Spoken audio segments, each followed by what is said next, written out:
తర్వాత బీజేపీ మీద మీరు కేవలం 2 నిమిషాలు మాత్రమే మాట్లాడడంలో చాలామంది ఫ్యూచర్‌లో బీజేపీతోని పొత్తు పెట్టుకుంటదేమో అని అనుమానం అనుకుంటున్నారని చెప్పేసి ఇదొక అంశం రాసింది. ఎందుకంటే కేవలం 2 నిమిషాలు మాట్లాడిండు బీజేపీ గురించి. ఇంకా కింద ఏం రాసుకొచ్చిందంటే పర్సనల్‌గా నాకు కూడా ఇంకా మీరు బలంగా మాట్లాడాలని ఉండే. ఎందుకంటే నేను సఫర్ అయ్యాను కదా అందుకని కావచ్చు. బట్ ఇంకొంచెం బీజేపీని టార్గెట్ చేయాల్సిందేమో డాడీ. ఇప్పుడు బీజేపీ అంటే ఈమెకు పగ. అవును.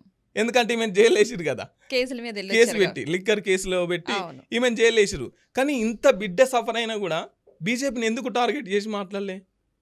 బీజేపీతో ఇంకొంచెం గట్టిగా మాట్లాడాలని ఉండాల్సిందే. అది పర్సనల్ కూడా నాకు కూడా ఉండే అని చెప్పేసి ఇదొక మాట. ఇంకోటి కాంగ్రెస్ మీద గ్రాస్ రూట్స్లో ఫెయిత్ పోయింది, బీజేపీ అటెన్షన్ అవుతుందేమో అనే ఆలోచన చాలామంది క్యాడర్ ఎక్స్పెక్ట్ చేస్తున్నారు.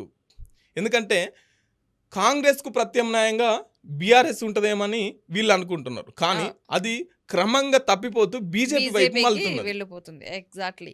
సో ఈ అంశాన్ని కూడా రాసుకొచ్చింది.